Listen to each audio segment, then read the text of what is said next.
Hello दोस्तों, अगर आप हमारे चैनल पर नए हैं तो सबसे पहले आप हमारे वीडियो को लाइक करें, हमारे चैनल को सब्सक्राइब करें और हो सके तो ज़्यादा से ज़्यादा शेयर करें। शेयर करना ना भूलिएगा दोस्तों। और हाँ, एक बात गौर करने वाली है कि आपको हमारी यह वीडियो अच्छी लग रही है तो प्लीज़ आप इसे लाइक करें ताकि हमें भी ऐसा लगे कि आप हमारे इस वीडियो को, हमारी इस कहानी को सुनना चाहते हैं। तो प्लीज़ आप लाइक करना ना भूलिएगा दोस्तों। लगातार बने रही हमारे वीडियो में। जैसे हर बीमारी का इलाज दवा नहीं होता, मुझे लगता है तुम्हारा भी कोई इलाज नहीं है।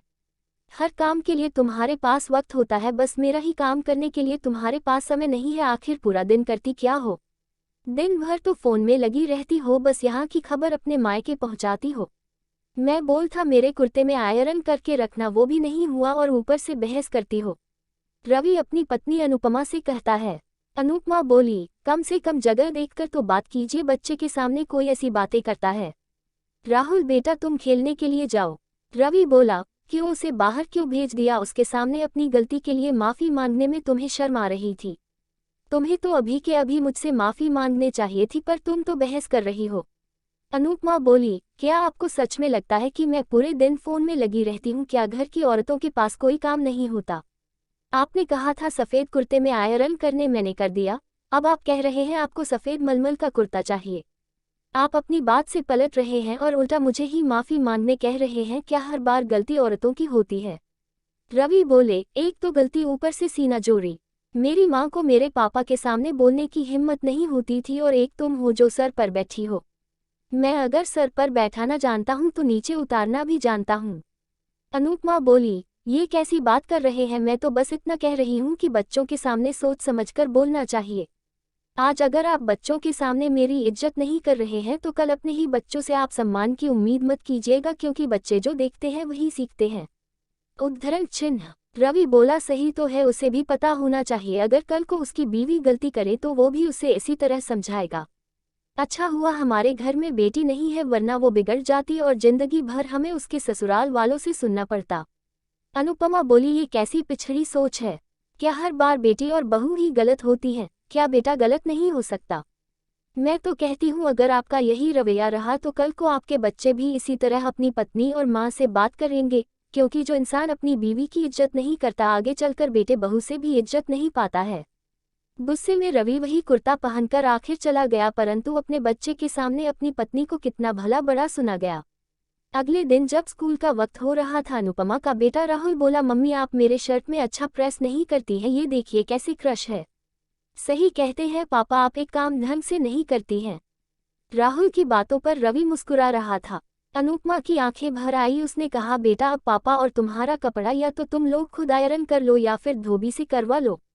ये लो तुम्हारा लंच बॉक्स और अपने स्कूल जाओ। शिक्षा से इंसान बस पैसे नहीं कमाता बल्कि व्यवहार भी कमाता है।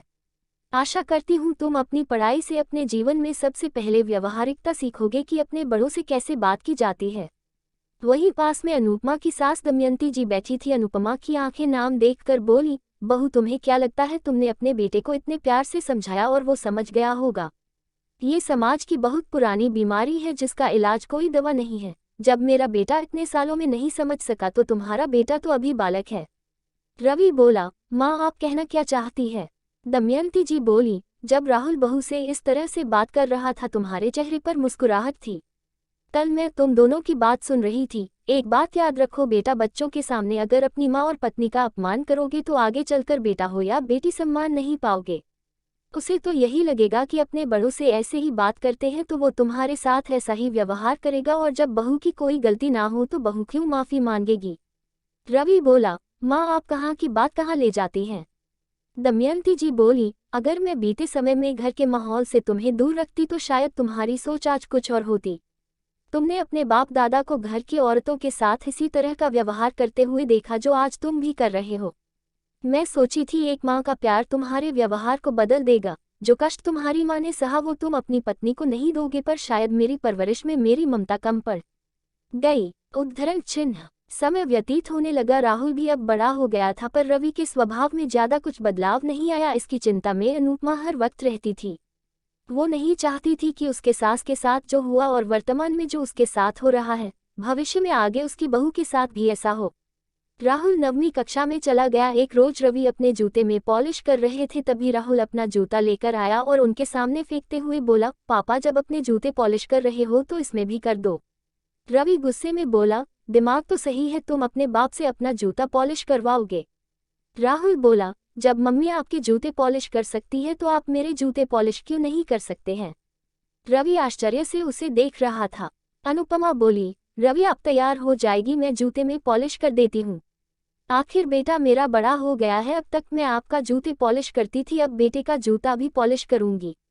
वही दमयंती जी बोली, राहुल बेटा क्या तुम्हारे स्कूल में यही सिखाया जाता है कि अपना काम माँ बाप से करवाओ? सही है, तुम्हारी माँ पूरे दिन कुछ काम करती नहीं तो इससे जूते पॉलिश करवाओ।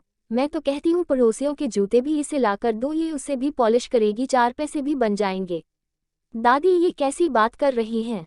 मेरी मम्मी पूरा दिन घर का काम करके थक जाती है, वो दूसरे के जूतों को क्यों पॉलिश करेगी? दादी बोली, तुम्हारे पापा नहीं करेंगे तो तुम्हारी मम्मी को ही करना पड़ेगा, नहीं तो फिर तुम्हारी मम्मी को तुम्हारे पापा से माफी मांगनी पड़ेगी। राहुल बोला, मम्मी मैं अपने जूते खुद पॉलिश करूंगा, आप मेरे जूतों को हाथ नहीं लगाना। आप पापा से माफी नहीं मांगोगी, आपने कोई गलती नहीं की है, मेरी गलती है, मैं माफी मांग लूंगा। राहुल जूतों को पॉलिश किया और अपना बैग लेकर स्कूल चला गया। अनुपमा की आंखों में आंसू थे। दमयंती जी बोली, बहू जब घी सीधी उंगली से ना निकले तो उंगली टेढ़ी करनी पड़ती है। कुछ मर्दों को लगता है कि औरतें उनकी पैर की जूती होती है, पर वे ये भूल जाते हैं जब वही जूती काटती है या अपने सर पर पड़ती है तब दर्द का एहसास होता है। एक रोज राहुल बैट बॉल किनारे रखकर सोफे पर बैठकर टीवी देख रहा था, तभी रवि उसके हाथों से रिमोट लेकर बोले, जाओ अपना काम करो, मुझे समाचार सुनने दो। राहुल बोला, पापा अपने मैनर्स बिल्कुल नहीं है। रिमोट एक झटके में ले लिया, कम से कम प्लीज बोल देते। रवि ने बेटे को आंखें दिखाई। राहुल बोला, एक तो आप गलती करके सॉरी भी नहीं कहते, ऊपर से मुझे आंखें दिखा रहे हो। रवि ने गुस्से में राहुल को एक थप्पड़ लगा दिया, जिसकी आवाज सुनकर अनुपमा आई। रवि अनुपमा से बोला, सब तुम्हारा क्या धरा है, तुम ही ने बच्चे को बिगाड़ा है। आखिर तुम पूरा दिन घर में करती क्या हो जब एक बच्चे को तुम संभाल नहीं सकती? देखो ये मुझसे किस तरह बात करता है। राहुल कुछ बोलता उससे पहले अनुपमा बोली, बेटा तुम अपना बैट बॉल लेकर अपने कमरे में जाओ। राहुल चुपचाप वहां से चला गया। रवि कुछ बोलते उससे पहले अनुपमा बोली, बस बहुत हुआ जो अपनी पत्नी का अपने बच्चे के सामने अपमान करता है। वो अपने बच्चे से खुद के लिए सम्मान की अपेक्षा रखता है। आपके पिता ने जो गलती की उसी गलती को अब आप दोहरा रहे हैं। मैंने आपको पहले ही समझाया था पर आपने मेरी एक नहीं सुनी। लड़का बड़ा हो गया है, आपको समझाना चाहिए, पर आपने उस पर हाथ उठा दिया। मन नहीं भरा तो आप सारी गलती मुझ पर थोप रहे हैं। बच्चा अगर अच्छा हुआ तो वो पिता का हुआ और बच्चे ने गलती की तो उसकी दोषी उसकी माँ हो गई। उद्धरण चिन्ह। दमयंती जी बोली, बहू शांत हो जाओ। अनुपमा बोली, कैसे शांत हो जाऊं, इन्होंने तो मेरे भविष्य को बिगाड़ने की पूरी योजना बना ली है। मेरे लिए ना सही अपने बुढ़ापे को बचा के लिए ही कुछ मीठे वचन बोल दिया करो। पत्नी से अगर 2 शब्द सम्मान के बोल दोगे तो क्या घट जाएगा? आज जो बेटा देख रहा है कल वो भी वैसा ही करेगा, तब हमारा भविष्य ही खतरे में पड़ जाएगा। अगर अपना बुढ़ापा बिगाड़ना नहीं चाहते हैं तो संभल जाए, अन्यथा इसकी जिम्मेदारी आपकी होगी। इतना कहकर अनुपमा वहां से चली गई। रवि बोला, माँ देख रही हो ये दोनों माँ बेटे मुझसे किस तरह से बातें कर रहे हैं। हो ना हो ये मेरे पीठ पीछे राहुल को मेरे खिलाफ भड़का रही है। दमयंती जी बोली, तुम्हारी बुद्धि क्या भ्रष्ट हो गई है? कोई भी औरत अपने बेटे को बिगाड़ कर क्या हासिल करेगी? अरे उससे तो उसकी ही हानि है। तुम हर वक्त जो बच्चे के सामने करोगे बच्चा वही सीखेगा। अगर तुम उसके सामने अपनी पत्नी का सम्मान नहीं करोगे तो अपने बच्चे से सम्मान की उम्मीद कैसे करते हो? मुझे तुमसे ये उम्मीद नहीं थी। उद्धरण चिन्ह। कुछ रोज बाद रवि दफ्तर में घर की ही बातों को सोच रहा था, तभी उसका एक सहकर्मी बोला, रवि बाबू आपने सुना, रमेश वो हमारा सहकर्मी जो अपने बेटे और पत्नी को डरा धमका कर रखता था, उसका बेटा अभी 11वीं में है। कल गुस्से में उसने सबके सामने अपने पिता को धक्का मार दिया, ये कहते हुए कि जो बोओगे वही तो काटोगे। बताए आजकल के बच्चे, सच कहा है किसी ने, बच्चों के सामने सोच समझकर बोलना चाहिए। रवि को अपने भविष्य का चलचित्र मानो साफ साफ दिख रहा था। घर आकर उसने अनुपमा से अपने पुराने बर्ताव के लिए माफी मांगा और बोला, मेरे छोटे छोटे काम मैं खुद कर लिया करूंगा।